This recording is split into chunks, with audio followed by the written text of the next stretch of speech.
1905-ci ildə Cənubi Afrikada dünyanın ən böyük, ən nadir almazı tapıldı. 3106 karat çəkidə iri bir almaz. Və onu hissələrə böldülər, cilaladılar, brilyantlara çevirdilər.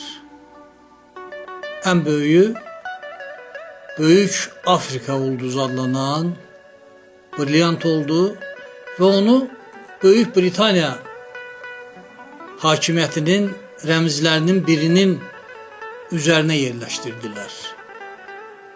Suverenliyin və müstəqilliyin rəmzi kimi. Ötən əsrin 70-80-ci illərində Bərdədə çox nadir bir almaz aşkarlandı. Azərbaycan musiqisinin, Azərbaycan ifaçılıq sənətinin ən böyük almazlarından biri.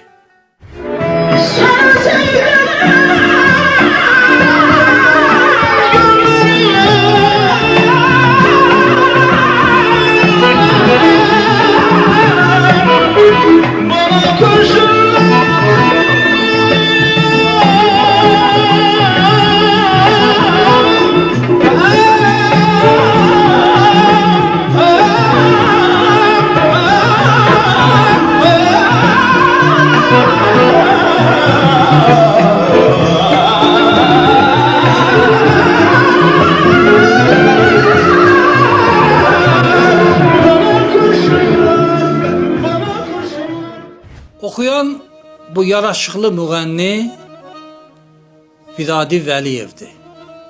Azərbaycanda Vidadi Bərdəli adı ilə məşhurlaşan nəhəng istedadlardan biri.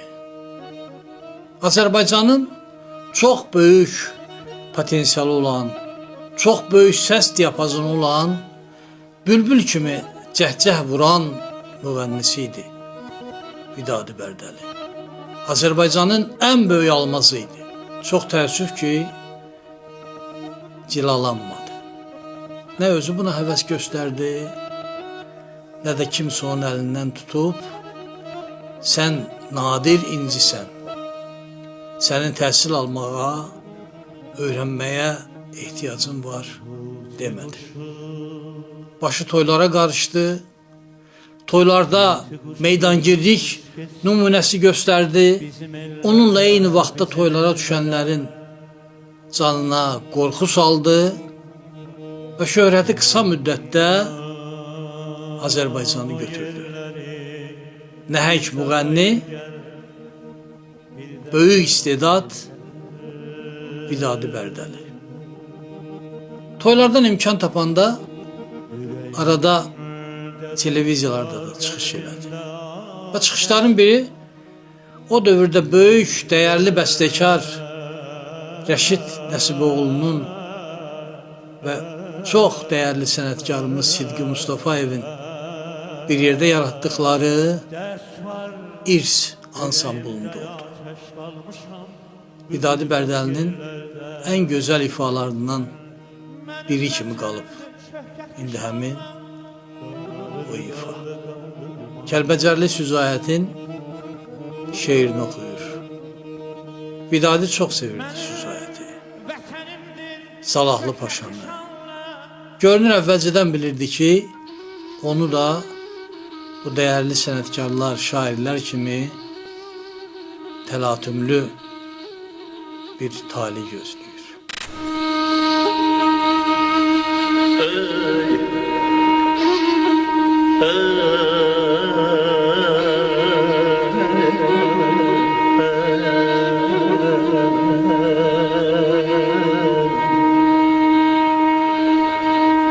O qədər ayrılıq həsrət görüb kövrə göyrənib deyir dil könlümə dindirmə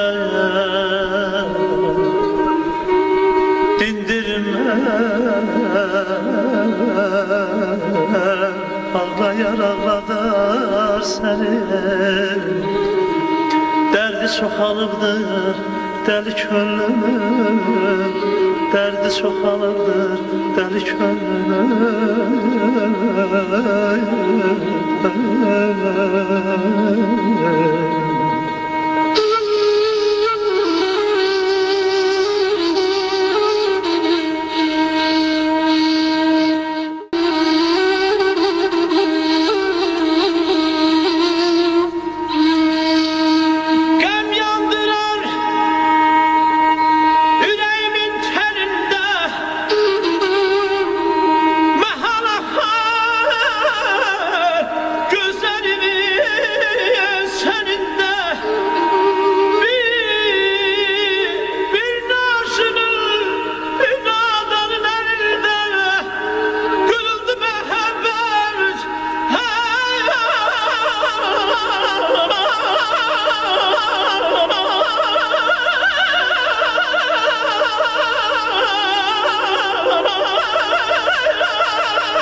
Vidadi Bərdəli muğamlarımızı çox sevirdi.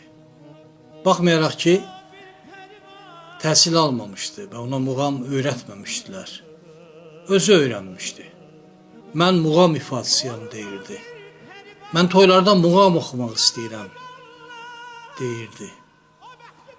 Və şikayətlənirdi ki, toylarda daha çox oynamağa üstünlük verirlər. Nəinki gözəl sənətə, gözəl ifaya, gözəl sözə qiymət verməyə. Və bu toyların birində Vidadi Bərdəli Mirzə Hüseyn Sərgah oxuyub. Özü də böyük xanəndə, əvəz olunmaz, bənzərsiz xanəndə Yaqub Məmmədovun qarşısında. Və orada Yaqub Məmmədovun ona heyranlıqla qulaq asması bir daha göstərir ki, Vidadi Bərdəli böyük istedada sahib, xanəndə, müğənni olub. Mən muğam ufasıyam. Toylarda istəyirəm ki, bir balaca muğamata da yer verək. Görürsən, bəziləri ona mane olurlar, deyirlər ki, yox, elə ancaq oynamaq mahnılar olsun.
Vidadi Bərdəlinin böyük sənətinə, böyük istedadına təkcə Yaqub Məmmədov dəyər vermirdi. Arif Babayev, Sabit Nəbizadə, Könül Xasiyeva, Alim Qasımov və digər sənətkarlar onun istedadını yüksək qiymətləndirdilər. Bellərindən biri də Manaf Ağayevdir. Vidadi Bərdəli haqqında çox gözəl fikirlər səsləndirib Manaf Ağayev. Özü də bunu dəfələrlə deyib. Heç bir qısqanclıq hiss eləmədən, heç nəyi gizlətmədən, səmimiyyətlə, alicənablıqla. Vidadi sənətindən o yana sənət yoxdur deyib. Bundan ənə sənət yoxdur. Amma insanlar, oxuyanlar var ki, o qocalarından tutmuş cavanlarına ki, hələ indiyənə qədər də var ki, məndən xoşları gəlmir. Elə oxuyanlar var, o yaşlıbaşı Qarabağ oxuyanlarını bəyənmir. Çünki Qarabağ oxuyanları deyir ki, burada bir söz var, deyir, hətta onu Bakırlılar da deyir, ala qardaşımsan, ala bunu seygaha qoyma, seygahları bunun nalədir. Yeryüzündə muğamatı bilən kəs oxuyub həmişə Şal Qarabağda.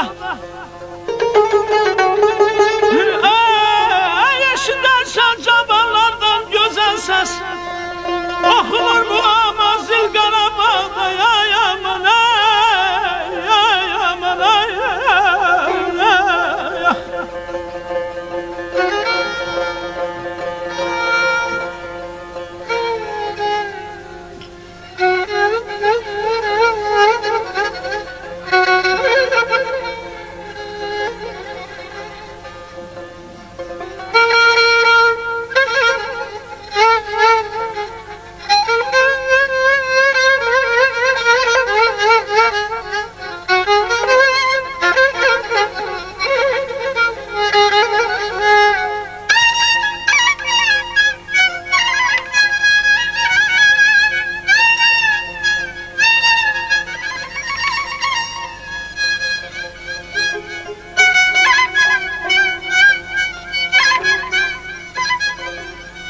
Qarabağın muğamatın binası,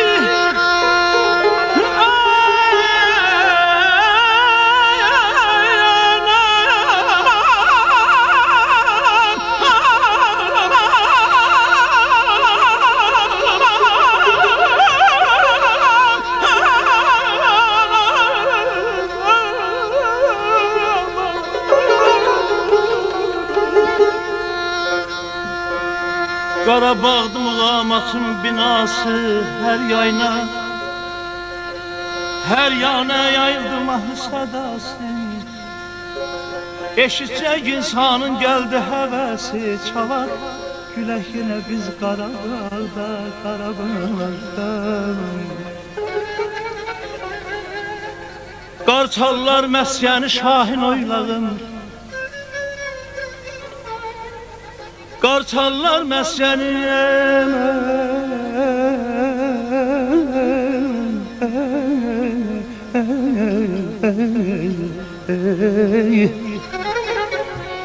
Qarçallar məskəni Şahin oylağı, bütün dünyaları gəzdi sorağı. Cənnətə bənzədi İsa bulağı, baxvan ilhamını al Qarabağdan, Qarabağdan. Yola salıb əsirləri yüzünə,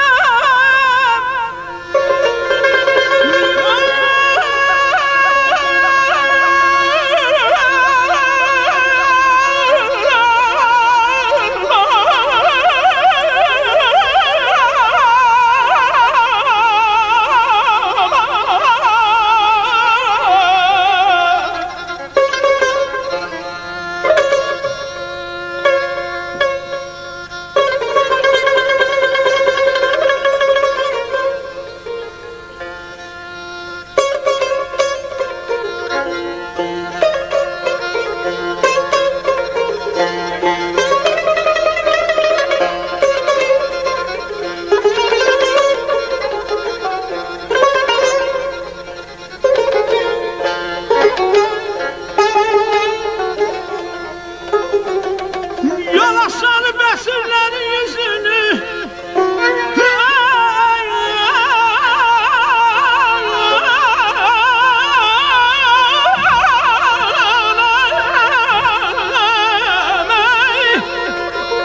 Seylələ ki suyuncu durub üzünü, xavləndə qardaş Ağdan İskəndərin sözünü oxuyub həmişə çal Qarabağda. Mən əziyəm Qarabağım, Şəkim Şirvanım, Qarabağım. Aləm cənnətə dönsən, yaddan çıxmaz Qarabağım.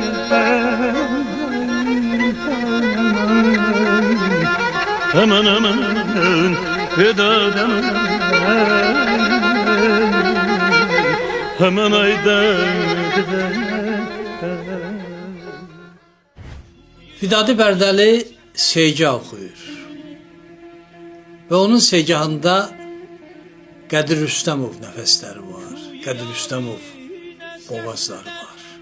Hiss olunur ki, çox sevdiyi bu böyük sənətkardan öyrənib Vidadi Bərdəli.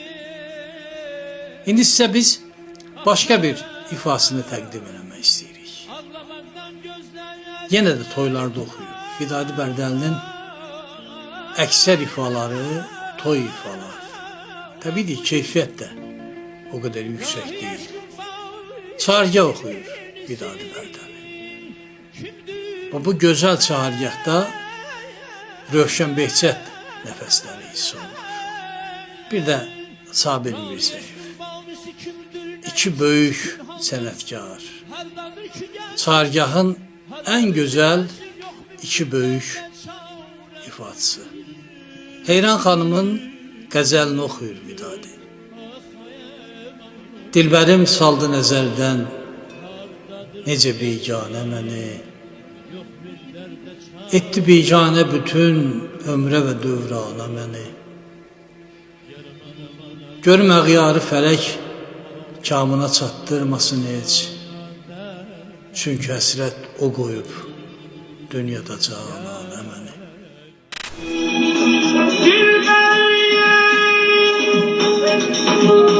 saldı nezerden nece biganə mənim ay ay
Allah balanı saxlasın. Müğənni Zakir Əliyev Vidadi Bərdəliyə böyük el sevgisindən danışır. Xalq, insanlar çox sevirdilər Vidadi Bərdəlini. Ona heyranlıq var idi. Çünki ondan hər dəfə qeyri-adi bir şey gözləyirdilər və görürdülər də. Sənətin böyüklüyü də elə bundadır. Sənətkarın böyüklüyü də elə bundadır. Təəccübləndirməkdə, gözlənti yaratmaqda.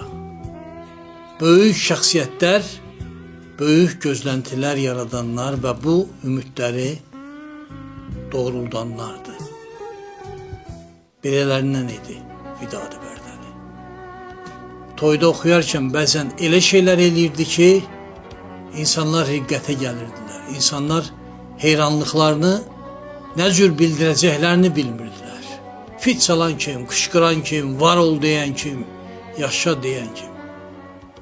Və bu sevginin içərisində yaşayırdı Vidadi Bərdəli.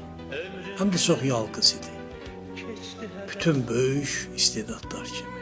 Həm də çox tənha idi. Çünki onun dərk olunmağa, onun qorunmağa, onun dəyərləndirilməyə çox böyük ehtiyacı var idi. Çünki gözü bilirdi öz qiymətini. Özü öz miqyasını bilirdi və arzuladığı dəyər ona verilməyəndə, nadir hallarda kanallara dəvət olunanda o onu yaralayırdı. Hərdən verilişlərə çağırırdılar Vidadi Bərdəli. Və belə verilişlərdən biri də o dövrdə çox populyar olan ailələr və talelər verilişi oldu. Sənsizəm oxudu Vidadi Bərdəli. Tənha, yalqız, nəhəng Vidadi Bərdəli. Sensizim yalvaran mənəm yox ürəkdim. Burada mən yazılan nə günah var. Ürək dediğinden dönmeyecekti, dönmeyecekti. Dönende yüzünü tanır adamlar, tanır adamlar.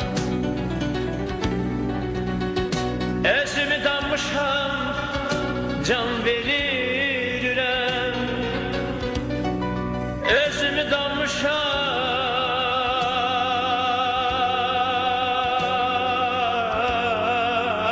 can verirəm. Hələ ki ölməyib, can verir mi da? Əvvəlcə qəlbimi öldürüb gələm. Sonra yola qanaydım, qanama yas tutam. Yox yetim demərəm yenə. Atası, anası ölenlere mən, ölenlere mən. En büyük yetimdi benim dünyada. Sevgisiz, sevgisiz yaşayan, yaşayan hayatçılar. La la la la la la la la la la la la la.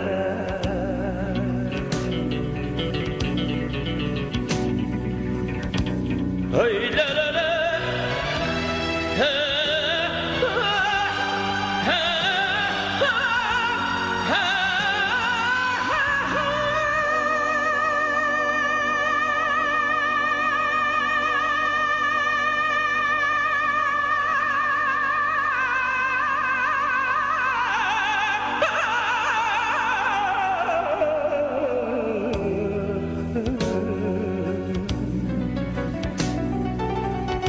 Tenhalıktan,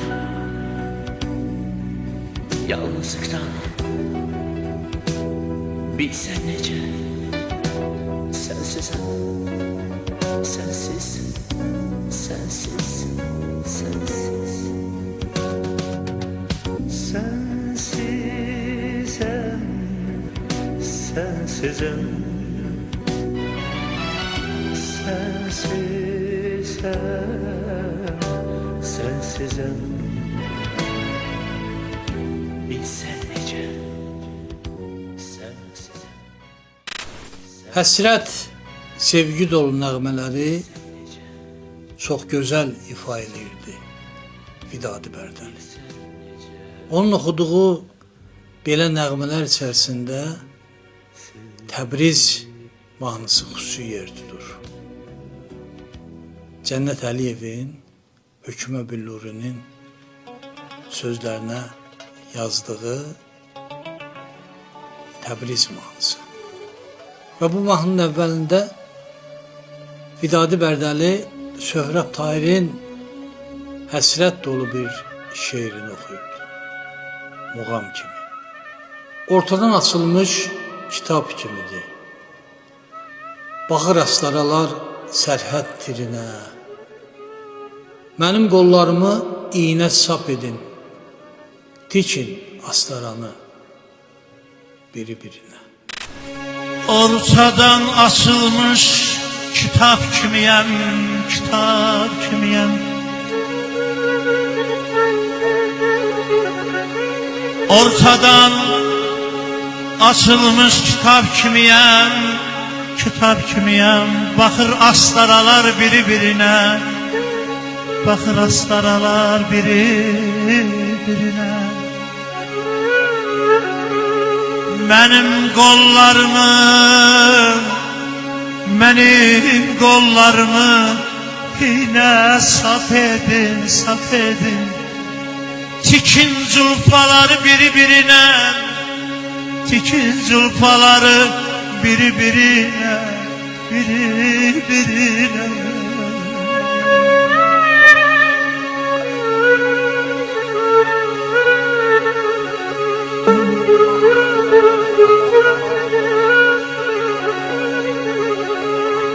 Arazı ayırdılar, lilile doyurdular. Ben senden ayrılmazdım, zor ile ayırdılar, güç ile ayırdılar.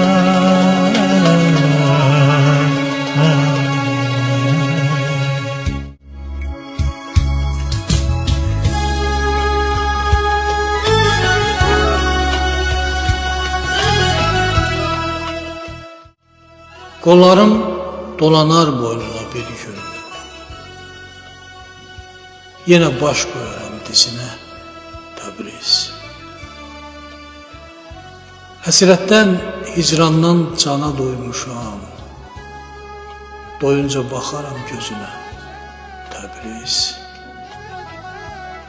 Gülüstan bağının seyrinə gəlin.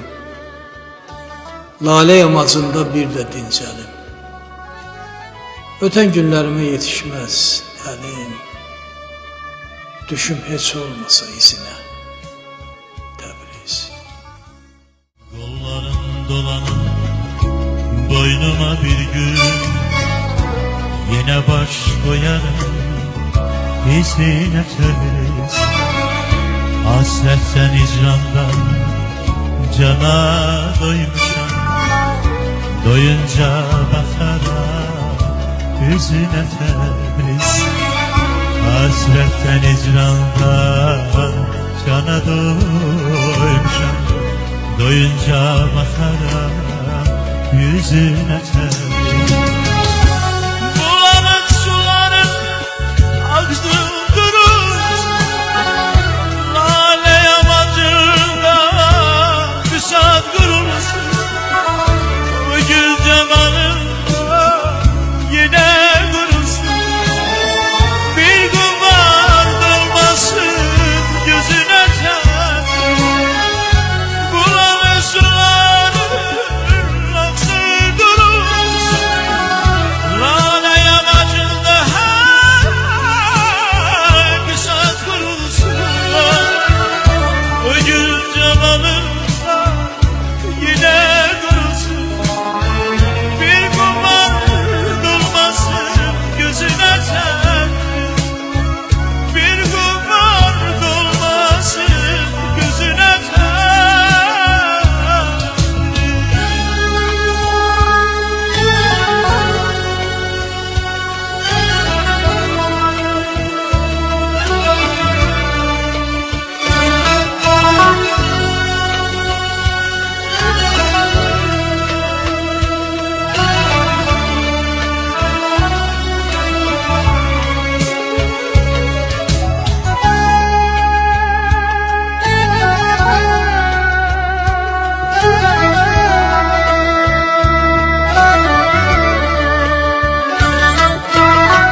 seni lale yamacında yine dincel. Ne bağ ellerine yetişeler, dışı hiç olmasa izine törürüz. Ne bağ ellerine yetişeler, dışı hiç olmasa izine törürüz. Bulağın sulara aksın durur, lale yalmazında güzel durur. O gül cemalın yine kurusun, bir duvar dolmasın gözüne kem. Bulanır sularır sad kurusun, o gül cemalın yine kurusun. Bir duvar dolmasın gözüne kem, bir duvar dolmasın gözüne tebriz, bir duvar dolmasın gözüne tebriz.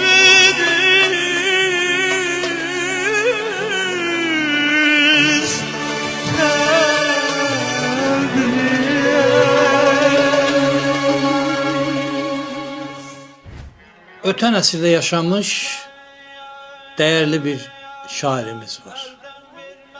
Salahlı Paşa. Çok sevirdi Vidadi Bərdəloğlu. Ben de çok görmüştüm Salahlı Paşa'nı. Benim doğulduğum rayonda prokurorluqda işləyirdi. Prokuror köməkçisiydi deyəsən. Çox bəlalı bir ömür yaşamıştı. Yüksəlişlər, enişlər görmüştü. O dövrdə onun bir şeirini demək olar ki, əksər toylarda oxuyurdular. Muğam oxuyan, muğam oxumağı bacaran hər kəs Salahlı Paşanın o şeirini mütləq oxuyurdu və müxtəlif variantlarda oxuyurdular. Vidadi Bərdəli də oxuyub. Bəlalı könlüm mahnısının əvvəlində. Haqsız, ədalətsiz, kərəmsiz insan. Öləndə 5 günlük izi də qalmaz. Əzəldən belədir bu çərxi devran, səni dəfn edənin özü də qalmaz. Bir dilənçi gördüm, şah idi bir gün, asırdı, kəsirdi edi düz sürgün. Gəzdirə bilmədi yamaqlı kürkün, doğrudan da zülmün tozu da qalmaz. Siz haqqı tanıyın, ədalət anın, son payı kəfənd hər hakim canın. Salahlı Paşayam, əqli olanın dünya cəlalında gözü də qalmaz. Haksız, adaletsiz, keremsiz insan.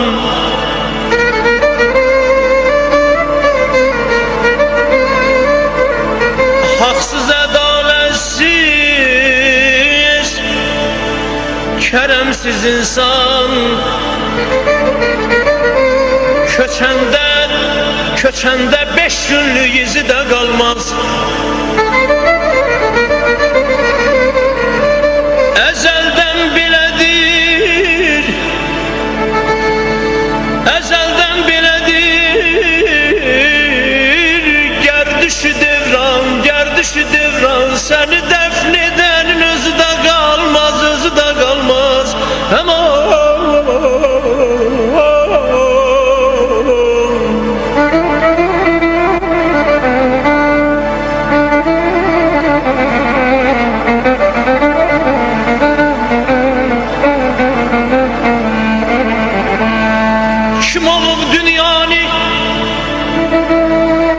Kim olup dünyanı başacan tutan,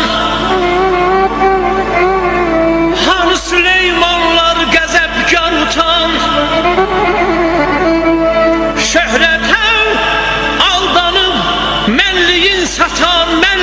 satan, o malın dövlətin azı da qalmaz, azı da qalmaz.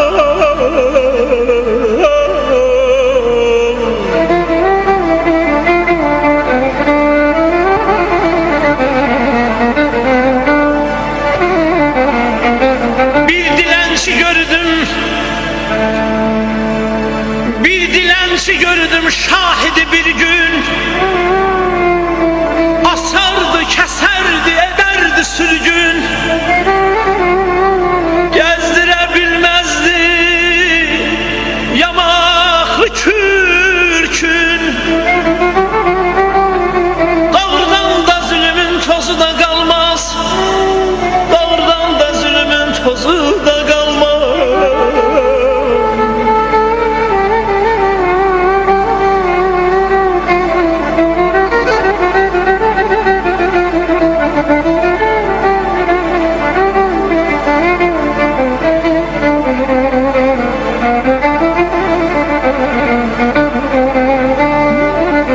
Siz sülhü konuyu neden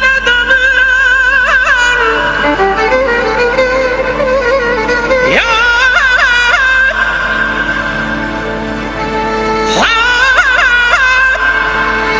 ya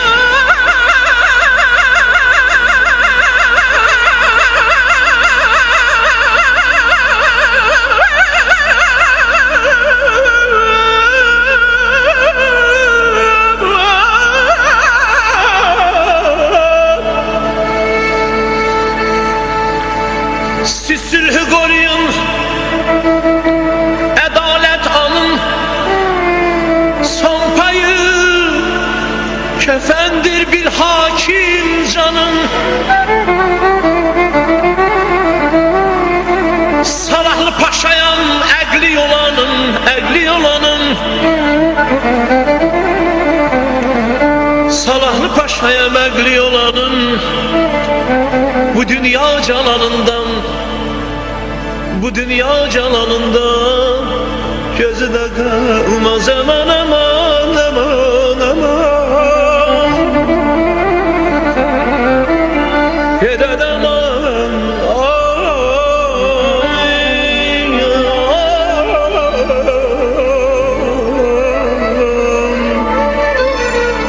ey azizim aman, zalim sen dünyam, fani dünya, fani dünya.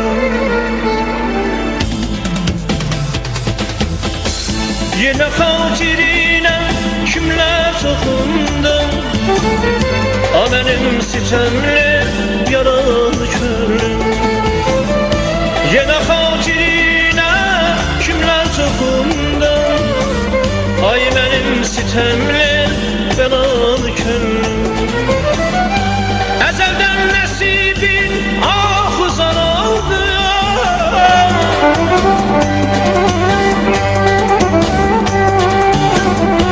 ezelden nesibin ahuzan aldı.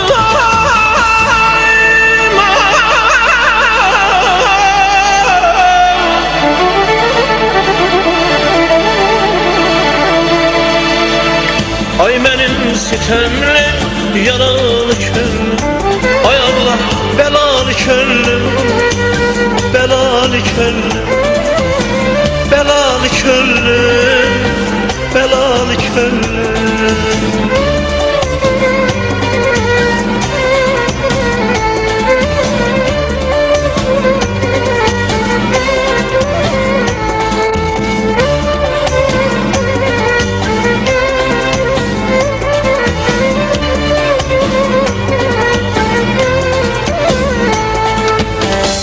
Eşkin zirvesinden bir an gelmedin, neçə neşter aldın yine sönmedin.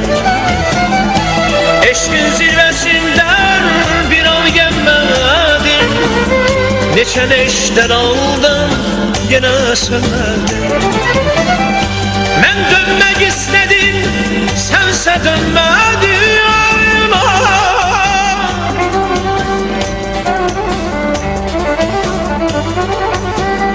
Ben dönmek istedim, sense dönmedin.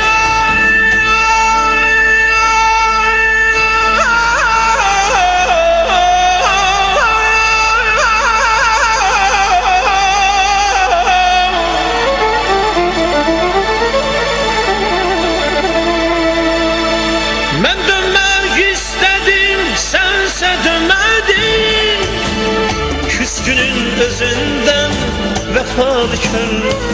Ay Allah belalı köllüm, belalı köllüm. Ay Allah belalı köllüm, yaralı köllüm.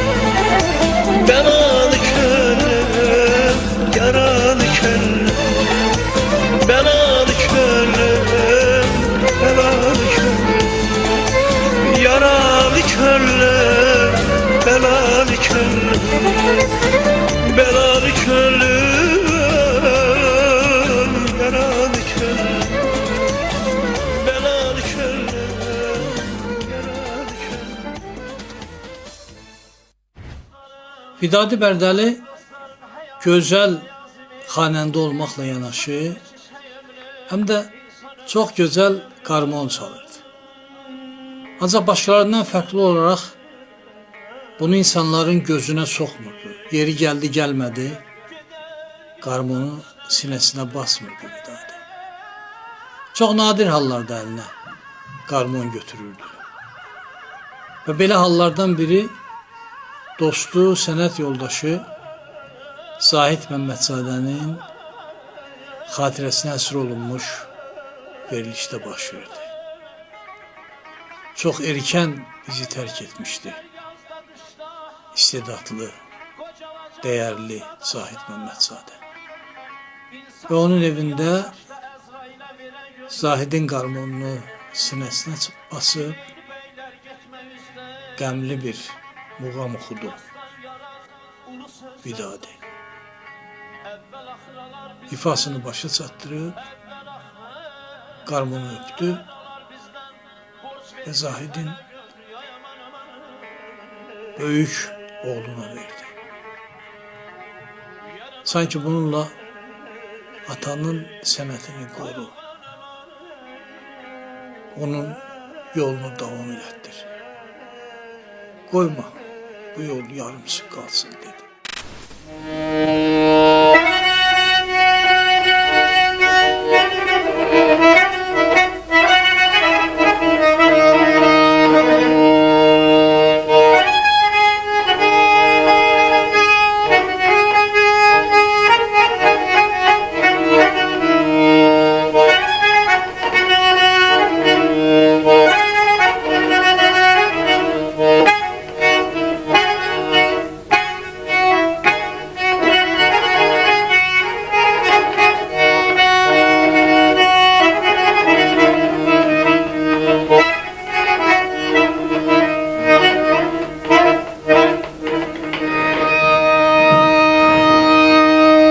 Ne oldu yaşın hazana kaldı?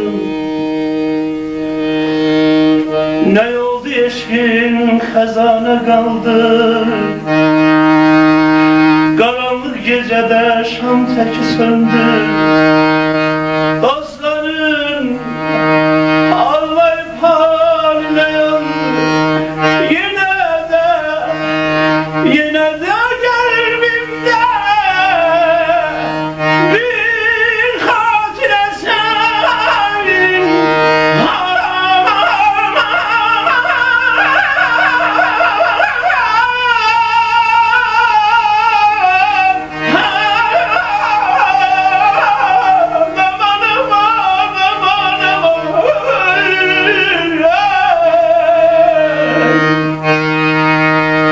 Ne oldu yaşın hazana döndü? Karanlık gecede şam teki söndü. Dostların haline yandım.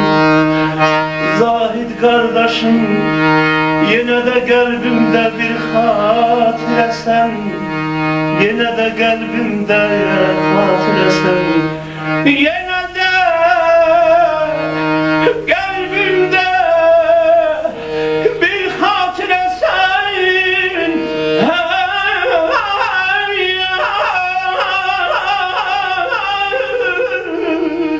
Aman ayda demeyin.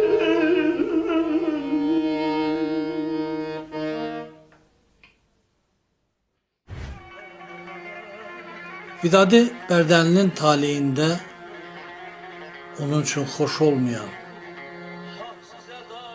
onu sevənləri Ağrıdan, sarsıdan və bu günə qədər də o sarsıntını yaşamağa məcbur edən hadisələrdən biri ANS kanalının təşkil etdiyi Toylar Kralı verilişi oldu. Və toyların tanınmamış kralı Vidadi Bərdəli bu verilişdə, bu yarışmada iştirak etmək qərarına gəldi. Qalibi vətəndaşlar öz səsləri ilə, SMS-lərlə müəyyən etməli idilər.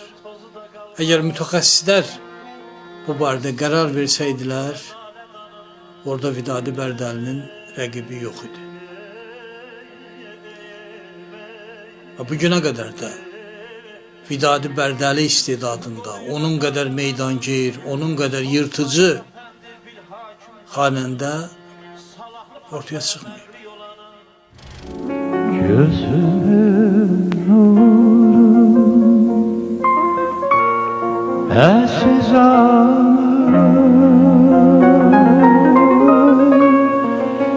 Eysin sen beni yana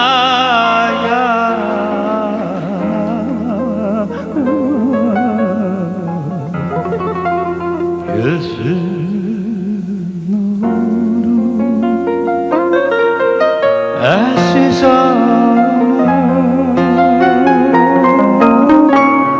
Eysin sen beni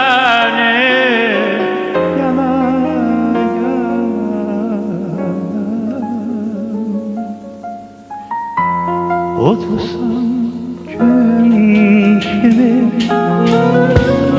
bir kaynar hayat gibi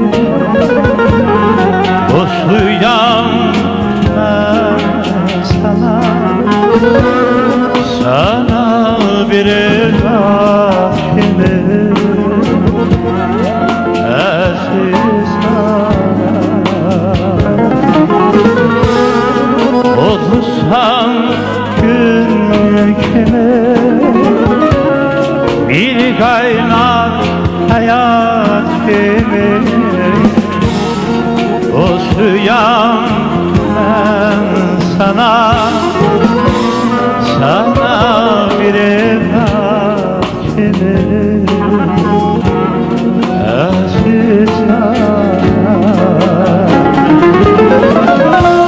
ne ki yarzu şamım var Kalbimde susmuş karar Andolsun sana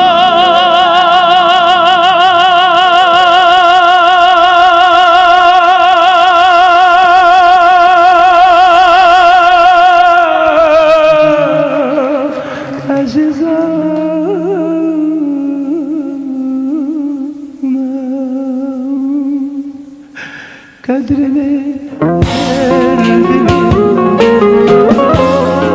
Yüzünü sev bilir Saçının ağına Karasına kurbana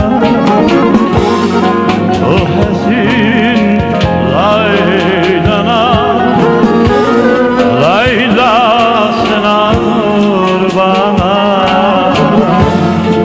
Aziz saçının ağına Karasına kurbana O hazin laylana Laylasına kurbana Aziz ana, aziz ana, aziz ana,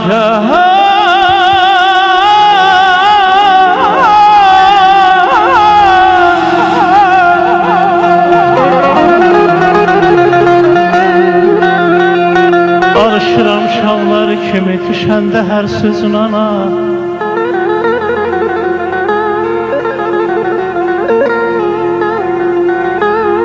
Alışıram şamlar kimi düşəndə hər sözün ana. Yoxsa məni yetim qoydun bilə-bilə özün ana, bilə-bilə özün ana.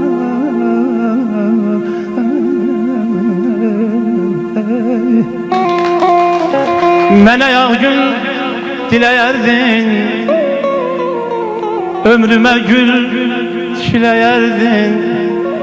Gah açardın, beləyərdin, çəkərdin olmaz yanım, çəkərdin olmaz yanım, bana.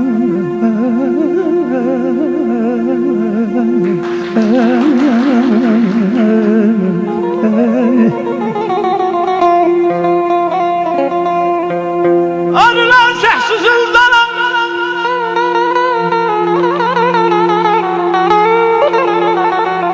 arılar şəhsiz ıldanam, ana.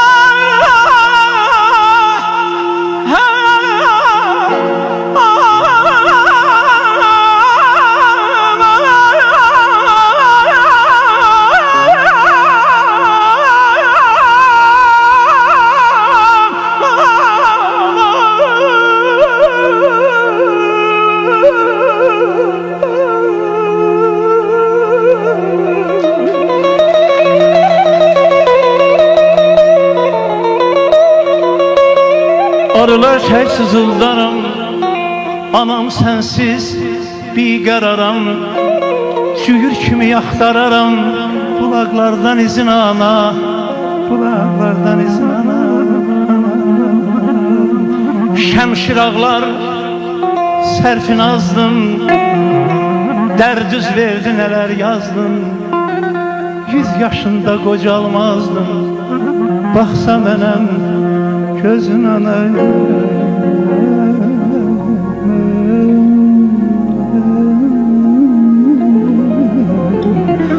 Aman aydan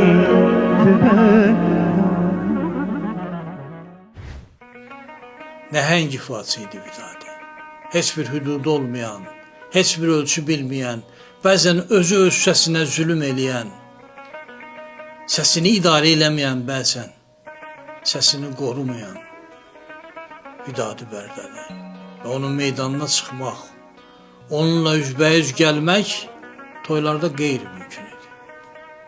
Ancaq yarışma toyxana çadırında deyil, studiyada keçirilirdi.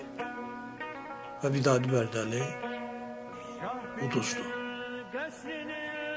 Əflatun Qubadova uduzdu. Sonra Əflatun Qubadov da finalda Manaf Ağayevə uduzdu. Toylar kralı oldu Manaf Ağayev. Tac qoyuldu başına. Ürəyimizdən indi bir arzu keçir ki, kaş o zaman o tacı Manaf Ağayev Vidadi Bərdəlinin başına qoyaydı. Mən SMS-lərlə qalib gəldim. Ancaq sən Azərbaycan toylarının kralısan deyəydi. Ancaq yarışma idi, təbiidir ki, hər kəsin öz maraqları var və insanlar bəzən öz maraqlarını düşünmək məcburiyyətində qalırlar. O cür davranmadı Manaf Ağayev. Ancaq Toylar Kralı yarışmasından sonra hər dəfə imkan düşəndə o ürək ağrısı ilə Vidadi Bərdəldən danışır. Vidadi Bərdəlinin böyüklüyündən, nəhəngliyindən danışır. Ondan nə qədər böyük sənətkar olmasını etiraf edir. 5 manafı yan-yana qoysan, Vidadi olmaz deyir. Və ondan bu sözləri eşitmək çox xoşdur. Sənətkarlar, ifaçılar, müğənnilər bəzən çox xırda olurlar. Özlərindən qat-qat böyük, nəhəng ifaçıları qiymətləndirmək istəmirlər. Onun nəyi məndən yaxşıdır ki, deyirlər. Gəl sən sübut elə ki, nəyin yaxşıdır. Vidadi bugün belə xatırlanır. Ürək ağrısı ilə, peşmansılıqla və mənim Manaf Ağayevin hər dəfə Vidadi haqqında söylədikləri bizi həm kövrəldir, duyğulandırır, həm də ürəyimizə su səpir. Nə yaxşı ki, Vidadini qiymətləndirənlər var. Nə yaxşı ki, böyük sənətə dəyər verənlər var. Qısqanmadan, çəkinmədən, ləyaqətlə, alicənablıqla Vidadi böyüklüyünü dilə gətirənlər var. Sahib çıxmadıq Vidadi Bərdəliyə. Qorumaq istəmədik və uduzdurduq onu. Biz uduzdurduq.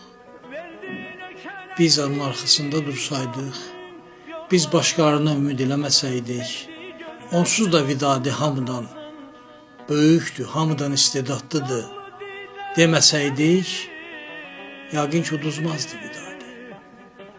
O sarsıntını nə özü yaşayardı, nə də bizi yaşadardı. Sahib çıxmadıq, dəyər vermədik. Necə ki, digər böyüklərimizə dəyər verməmişik. Məndən başqa kimsə bilər qədrini demişik. Onu sevən çoxdur demişik. Ancaq sevənlər də, o çox saylı sevənlər də digərlərinə ümid eləyiblər. Onlar qoruyarlar deyiblər. Onlar dəyərləndirərlər deyiblər. Onlar qiymət verənlər. Və belə başqalarına ümid eləyə meydanı vermişik istidadsızlara. Öz ətrafına insan yığmağı bacaran və buna vaxt sərf eləyən, bunu özünə yaraşdıran istidadsız insanlara. Bütün sahələrdə belə. Və belə küsürdük Vidadi. Belə sarsıtdıq Vidadini. O da əlinə imkan düşəndə üsyan elədi. Üsyan elədi. Unut məni dedi. Onu da dedi ki, vaxt gələr, məni axtararsınız. Daş olub yoluna düzüləcəyəm. Yaş olub gözündən süzüləcəyəm. Sənə yanıq verib tez öləcəyəm. Məni zülüm-zülüm axtaracaqsan, dedi.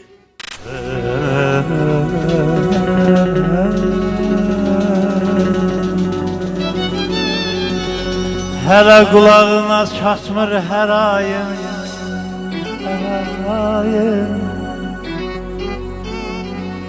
gülüm məni axtaracaqsan, gülüm məni axtaracaqsan,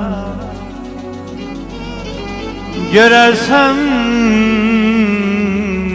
bir an olub könül sərayim, usulub özlüyüm, axtaracaqsan, axtaracaqsan.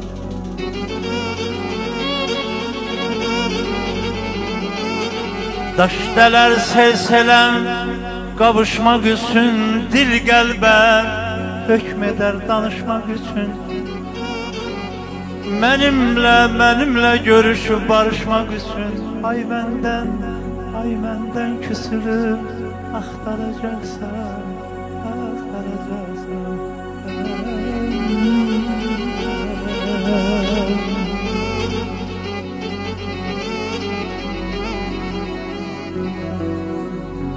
Daş olub yanılan, düzüləcəyəm. Daş olub yanılan, düzüləcəyəm.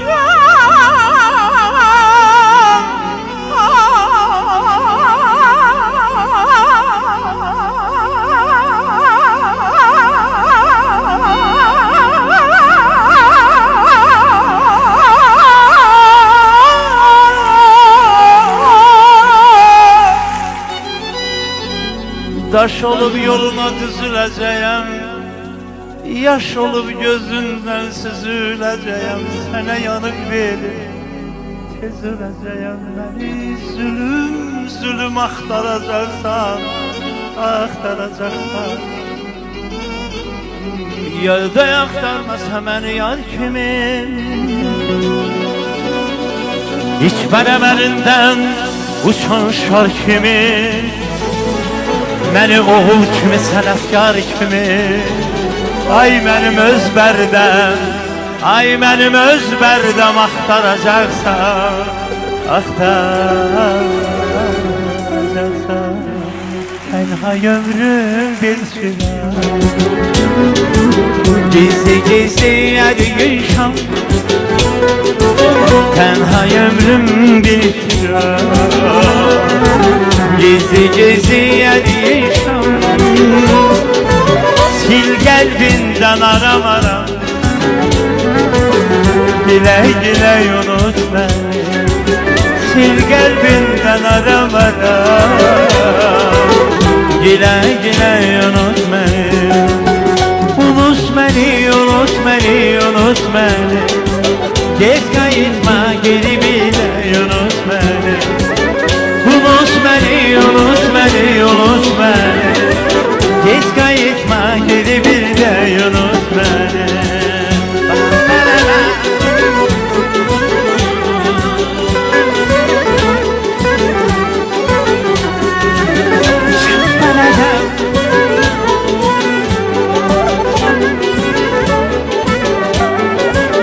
Bu həsrətin alt daşını, təzələmə yaddaşını. Bu həsrətin alt daşını, təzələmə yaddaşını. Yanağından göz yaşını, silə silə unut məni. Yanağından göz yaşını, silə silə unut. Ol səhərim duvar yerdə, məni qoydun yanardan.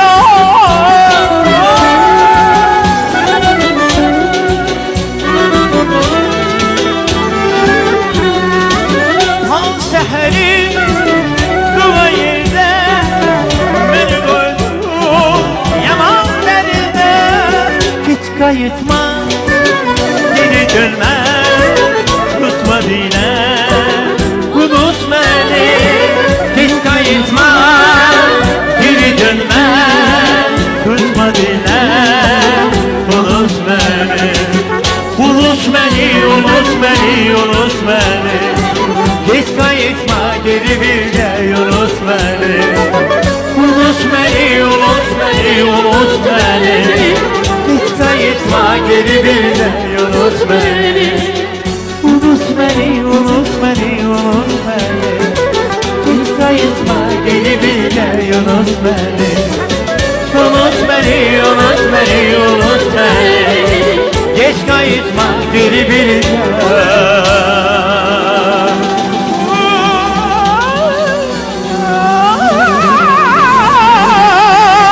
Unut məni.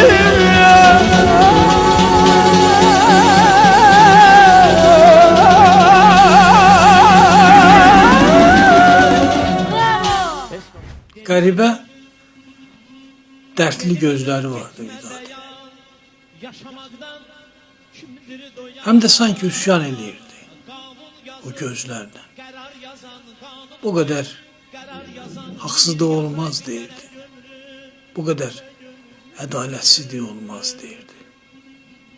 Baxın, bu mən, bu da o populyar digərlər.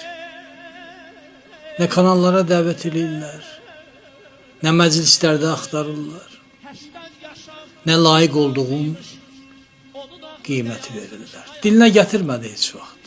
Bəziləri kimi mən şaham, padşaham demədi, mən birinciyəm, mən bənzərsizəm, məndən yoxdur demədi Vidadi.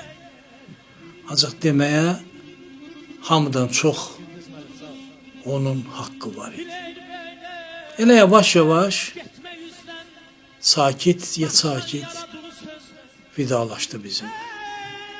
Son illər daha çox vida nəğmələri oxuyur. Deyirəm, səfası bitdi ömrümün. İndi dağ çıxıram, düzə əlvida. Gözə duman çökür, başa qar yağar. Bahara əlvida, yaza əlvida. Bəxtiyar Vahabzadənin bu şeirini çox gözəl oxuyurdu. Ürəkdən duya-duya, yaşaya-yaşaya, həm də bizə xəbərdarlıq edirdi. Vidalaşırdı bizimlə. Değiller safası bitti ömrümün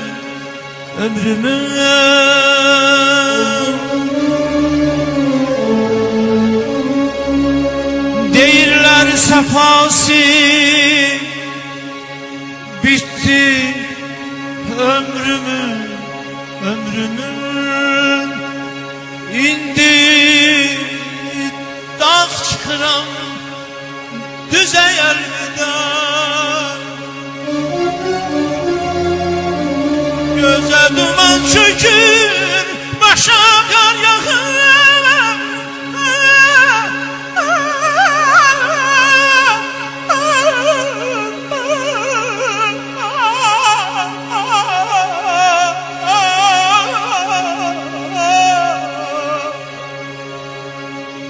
göze duman çökür başa kar yağar bana elvida yaza elvida elvida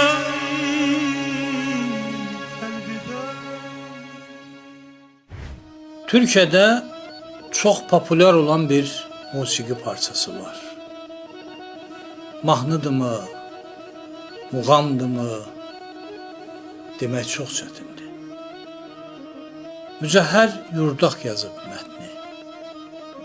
Abdullah Yücə də bəstələyib. Ölürsəm qəbrimə gəlmə, istəməm. İlim iliminlə ölmə, istəməm.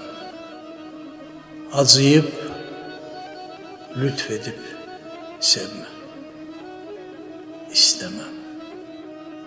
Çoxlu böyük sənətkarlar oxuyub bunu Türkiyədə. Ən gözəl ifadəsi də İbrahim Tatlıses olub.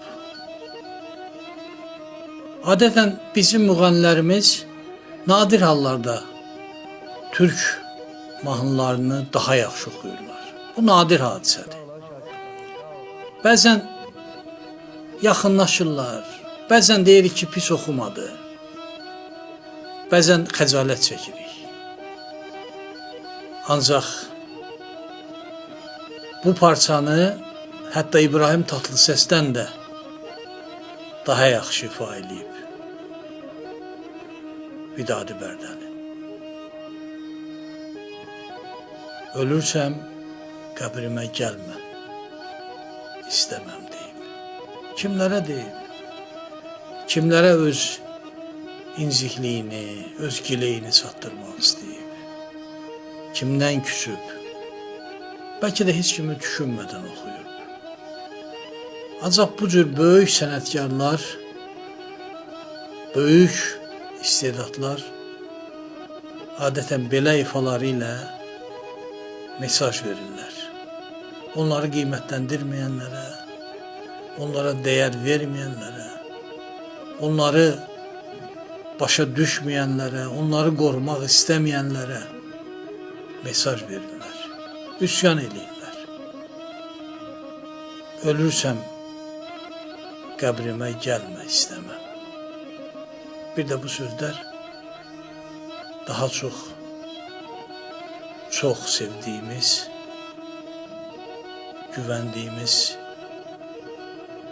inandığımız və bu səbəbdən də çox incidiyimiz insanlara ünvanlanan sözlər olur. Başqaları bilmədi mən kimə. heç olmasa sən biləydin. Heç olmasa sən qoruyaydın. Ölürsen kabrime gelme istemem.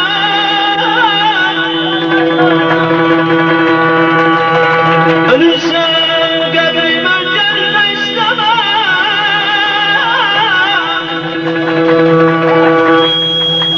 Güllerime istemem Allah,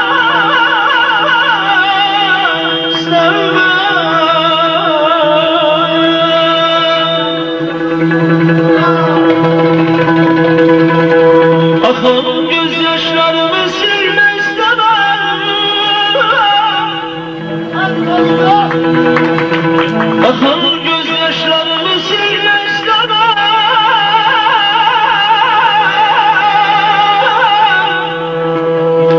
Dilimlerime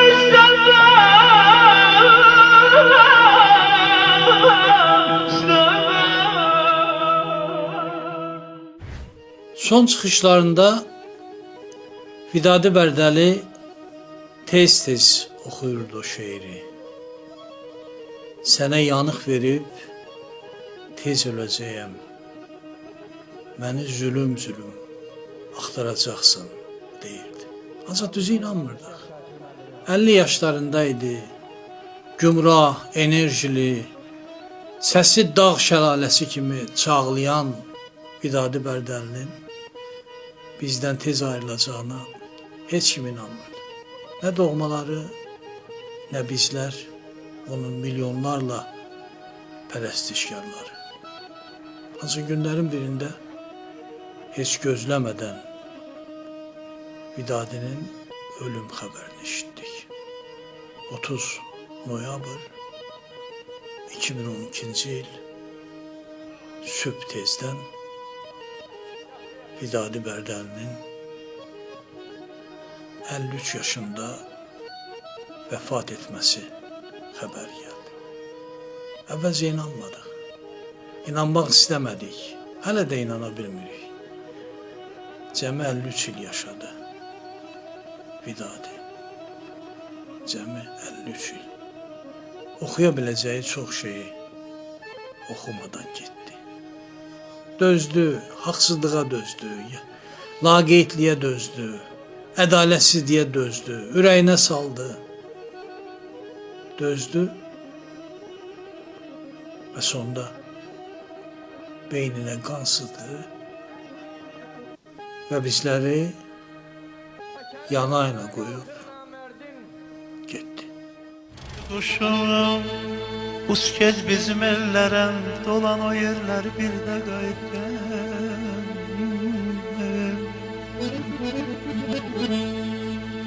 Yüreğimde dert var, kalbimde ateş. Kalmışam gurbet yerlerde kayıp gel, kayıp gel, kayıp gel. Benim vətənimdir, şöhkəsi şanlım. Dağlar vüqarlı, qarlı dumanlı. Orada bir pərim var. Yanağı qanlım, yanağı qanlım. O bəxti qaranı gör də qayıt gəl.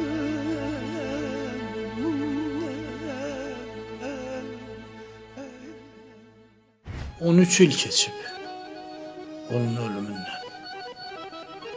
13 ildir ki, milyonlarla Vidadi sənətini, Vidadi səsinin heyranları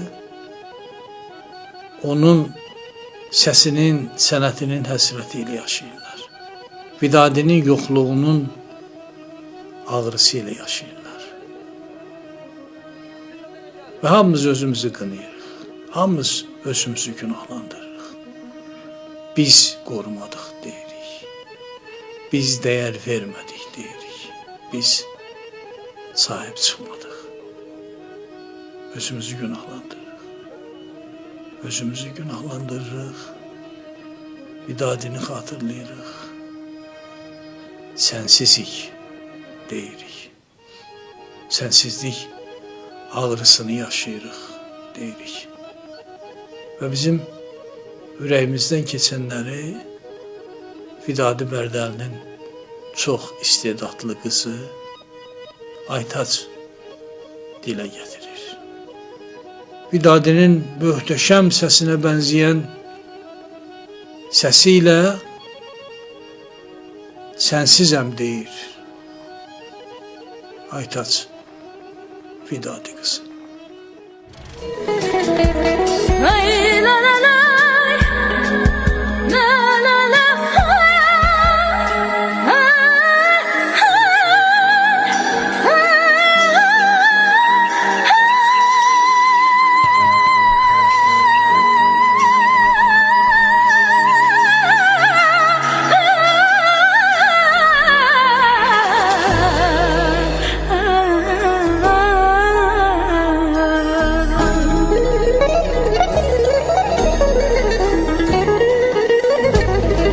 Sensizem, sensizem,